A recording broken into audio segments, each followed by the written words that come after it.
Vocês perceberam que eu estou fazendo em 3 partes esse livro porque são muitos detalhes e eu não queria deixar de contar a maioria deles. Então a gente vai agora para o capítulo 2 da segunda parte. No capítulo 2, o padre Damiano pensa assim: já que o padre Carlos está tão apaixonado assim por Alcione e essa união deles não vai ocorrer, vamos pegar Alcione, vamos pegar Madalena e Rob e vamos partir para as Américas. Vamos viajar, vamos sair, vamos para Paris, né? Então, eles vão viajar e deixar um padre Carlos lá na Espanha para que ele conseguisse seguir a batina deles. E eles foram uma viagem longa, muito longa, até chegar em Paris, né? Só que chegando lá, Padre Damiano já estava cansado, fica muito doente, né? Madalena volta a fazer muitas dores nas pernas e quem iria trazer o sustento para casa? Foi aí que Alcione chamou o Rob, que Rob era um menininho, vamos começar a cantar? E eles foram lá na frente dessa igreja de Ávila, né? Começar a cantar lá na igreja de Paris. Eles começaram a cantar e naquela noite muito linda, muito jubilosa, aquelas canções que pareciam anjos descendo do céu, enfeitiçaram muitas pessoas e todas elas davam muito dinheiro, inclusive um homem chamado Cirilo. Aí que vem o nome Cirilo, que era o pai de Alcione, mas Alcione não conhecia, achava que ele havia morrido. E ele, com aquelas canções lindas que lembrava a Espanha, relembrou daquela Madalena, daquele amor da vida dele e deu muito dinheiro. Naquela noite, conseguiram trazer muitas medicações para o padre Damiano, conseguiram trazer o alimento para casa, né? Que Madalena estava muito preocupada e Alcione começou a trabalhar. Mas Padre Damiano advertiu Alcione: não vai mais lá cantar porque pode ter pessoas maldosas lá. Vamos conquistar um bom trabalho para você. E foi aí que Padre Damiano consegue um trabalho para Alcione como babá, como cuidadora, enfermeira, lá na casa de Cirilo. Mas eles não sabiam que Cirilo era o Cirilo da Madalena. E Alcione foi lá e começou a trabalhar dentro da casa do próprio pai. Esse capítulo 2 é lindo mesmo. E daí vamos para os capítulos finais, dar uma agilizada aqui, porque senão a gente não vai ficar muito tempo.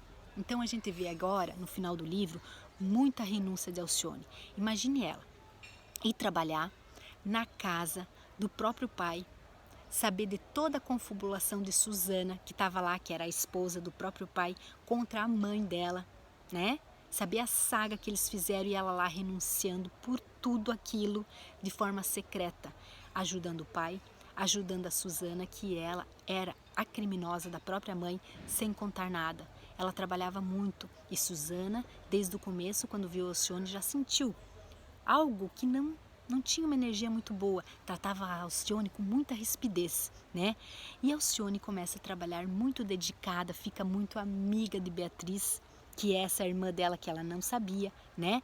E começa a ficar muito próxima dessa irmã Beatriz, né?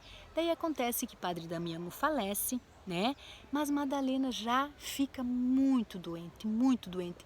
E tem um dia em que Alcione não vai trabalhar para cuidar da sua mãe, Madalena, que está muito doente. E o que acontece aqui? Que Cirilo e Susana e Jacques, que é o pai de Susana, ué, por que será que Alcione não está vindo trabalhar? Vamos conhecer a casa de Alcione. Gente, eles vão lá e conhecem a casa da Alcione. Chegando lá, toda a trama se abre. Cirilo reencontra a Madalena, né, que um achava que o outro estava morto. Susana, já encolerizada, começa a ver que ia ter que denunciar todo o crime que fez. Foi uma noite muito difícil para todos, mas como Madalena já estava partindo, achou que, olhando Cirilo, já era lá em cima, espiritualmente, né? E não mal sabia ela que era ali que estava presenciando Cirilo. Madalena morre e Cirilo fica muito chateada com Susana. Vão ter uma conversa e novamente nós vamos ver Alcione renunciando, porque ela é a única que vai cuidar da Susana, a própria mulher que matou a sua mãe, que separou o casal de forma amorosa. A Alcione cuida Susana em toda a sua loucura, porque aqui a Susana fica louca, implora pelo perdão de Cirilo e por todos da casa, na frente do pai dela. Cirilo não suporta, tem um grave ataque no seu coração, falece também. Então você vê Alcione, perdeu a mãe, Madalena, perdeu o pai, perdeu o padre Damiano, estava sozinha com Rob, né? E ela cuida Susana através da sua loucura, até Susana falecer. Susana falece e ela fica até o último dia do leito de morte com Susana, cuidando, renunciando a si mesmo, ao amor filial. Cuidou do pai, o pai morreu e estava ali com a Beatriz, né? E Beatriz casa-se, né? E Alcione vê que todo aquele dever filial dela já terminou. Agora ela podia estar pronta para ir atrás do padre Carlos, que era o Pólux, que é o amor da vida dela. E ela pega uma embarcação e volta para a Espanha para achar o amor da vida dela, porque agora ela tinha cumprido sua missão. E ela, ao retornar à Espanha, chega lá, começa a rever as pessoas e numa noite se encontra com o padre Carlos e o padre Carlos diz: ai, eu casei novamente. E ele fica muito triste. E Alcione fala: nossa, não era, Jesus não tinha organizado esse nosso encontro nessa vida. Só que o padre Carlos fala assim, ele largou a batina, né, claro. Ele fala assim: mas eu não sou feliz com a minha esposa, eu vou deixar dela para ficar contigo. E Alcione novamente diz: não, você tem deveres com essa tua esposa. Eu vou ajudar vocês dois a se reconciliares. Posso falar com a sua esposa? Não, imagina, o padre Carlos falou que não, ela tinha muito ciúme de você, porque sempre ouviu falar dessa tal de Alcione. E ela sai e vai. Sabe o que ela vai fazer? Ela vai para o convento. Ela vai se tornar uma irmã Carmelo. Ela vai ser uma carmelita, né? Então ela renuncia toda a herança que ela ganhou do pai, que o pai faleceu, Cirilo, ele tinha muitas posses, renuncia toda essa herança e lá começa a trabalhar, mas ela trabalha de uma forma em movimento, a forma do Evangelho de Cristo. Né? Ela vai cuidar dos necessitados, das crianças, das pessoas que estão precisando, e isso dá um quesinho de raiva com o irmão, o Frei Osório, e começa a digladiar uma grande luta da forma do cristianismo entre a Alcione, que virou a irmã Carmelo, com esse Frei Osório. Esse Frei Osório não aceita essa forma de amor, de cuidar das pessoas, porque ele pensava muito no dinheiro, né? Uma eclesiástica pensava muito no dinheiro, e aí tem uma grande briga. E esse padre vai atrás do Madrid Inquisitor, lá em Madrid, que tinha um padre muito, amigo dele, e prende a nossa Alcione, por ela, diz ele, né, por ela ser rebelde, traidora nas leis do Evangelho. Ela fica 10 meses presa, passa muita fome e quase no seu leito de morte, esse inquisitor, esse Madrid Inquisitor, que é esse juiz da causa, que é esse Frei José do Santíssimo, vem conhecer essa Alcione que estava no seu leito de morte, e que chega lá, quem que era? O padre Carlos, porque o padre Carlos se separou daquela mulher e falou: já que a Alcione não me quer, essa mulher nova me traiu, eu vou virar frei de novo. Mas tinha dor no coração, virou um frei que não pregava o amor de Cristo.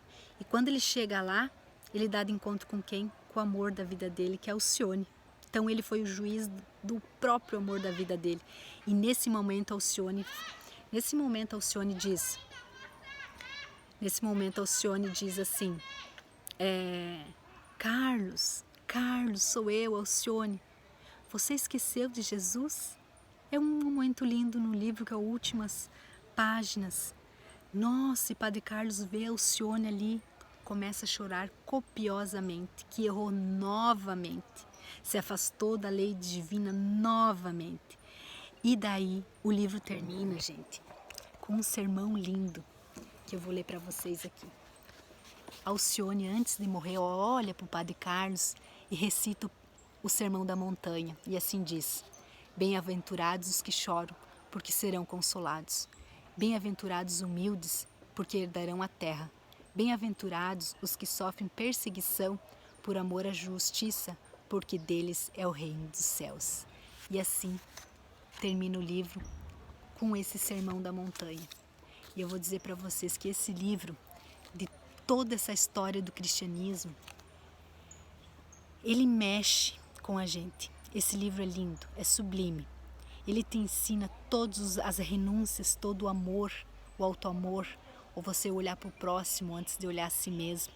E esse exemplo dessa Alcione, um espírito excelso de luz, vem para mostrar para nós como o nosso caminho é longo ainda. Como ela renunciou tudo, renunciou material, renunciou ela mesma, renunciou tudo, até o próprio amor por Carlos, para cuidar de todas as famílias. Renunciou à raiva e o ódio que ela tinha da mulher que matou sua própria mãe, né? Renunciou tudo, deixou o silêncio, tudo em prol do outro. Então, que aprendemos com Alcione? Tudo aquilo que a gente não aprendeu ainda. Esse livro, depois de Paulo Estevam, eu elejo ele como um dos melhores de todo o cristianismo primitivo. Muita gratidão ao Espírito Emmanuel, muita gratidão Francisco Cândido Xavier, muita gratidão a todos esses espíritos de luz que nos trazem muitas bênçãos para a gente continuar acreditando no amor divino, em Cristo, em Jesus. E assim termino esse domingo com esses 3 vídeos, gente, que ficou bem comprido, mas eu não podia deixar de relatar dessa forma. Trazer para vocês todo esse amor, esse carinho, esse aprendizado que eu tive com esse livro e indicar para vocês lerem e degustarem palavra por palavra, porque estão tantas frases que nos emocionam, tantos capítulos que nos deixam genuflexos, que eu digo, esse livro é imperdível. Até domingo que vem. Até mais.